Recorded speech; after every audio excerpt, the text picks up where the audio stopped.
Votre vie professionnelle ne devrait pas être uniquement professionnelle. Bienvenue dans les conseils du coach, un programme exclusif de réponses à vos questions pour mieux vivre votre carrière. Cette semaine, Benoît, diplômé du MBA, suggère une réflexion sur les boss insupportables. J'ai obtenu le job de mes rêves dans la société que j'ai toujours courtisée, mais je subis un boss catastrophique. Je n'ai absolument aucune envie de quitter ce job uniquement à cause d'un piètre manager. Votre sagesse, j'en suis sûre, m'éclairera dans cette voie. Cher Benoît, votre boss, selon vous, valide le principe de Peter selon lequel tout employé tend à s'élever à son niveau d'incompétence maximale. Que faire ?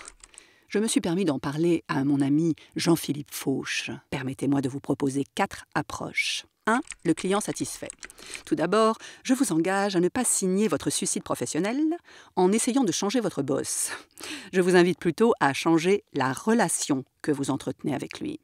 Pour cela, considérez-le non plus comme votre boss, mais comme votre premier client. Créez pour lui une offre taillée sur mesure qui lui donnera l'opportunité de porter un nouveau regard sur vous.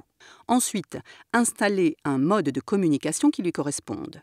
10 minutes tous les jours, 1 heure par semaine, le matin, le soir, à l'écrit, à l'oral, etc. 2. Adieu vision. À court terme, cessez d'abord de penser que votre boss comprend ses propres défauts. Il n'en a aucune idée. À ses yeux, votre objectif est de créer de la valeur pour lui. Problème. Votre boss ne sait probablement pas lui-même ce qu'il souhaite exactement. Et c'est bien cela le cœur de la question, son manque de vision. Ressentez son désarroi. Il lui est demandé d'un côté de travailler dans un environnement de plus en plus flou et de l'autre de tenir le cap vis-à-vis de ses collaborateurs. Dans cette pression croissante, la seule chose stable qui lui reste, c'est vous. 3. Soyez créatif. Votre boss et vous baignez a priori dans un environnement qui vous correspond. Alors, parlez de ce qui vous unit. Débrouillez-vous pour trouver quelque chose qui vous intéresse chez votre boss. Prenez-le comme point de départ pour construire une nouvelle relation.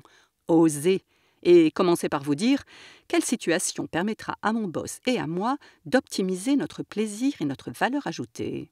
4. L'avenir existe. Partant, vous mènerez un combat plus général à réaliser ces évolutions.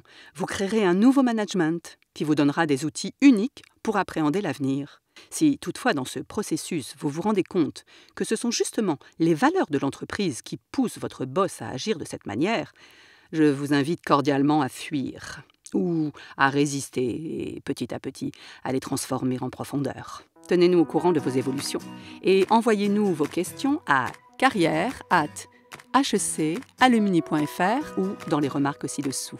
À bientôt.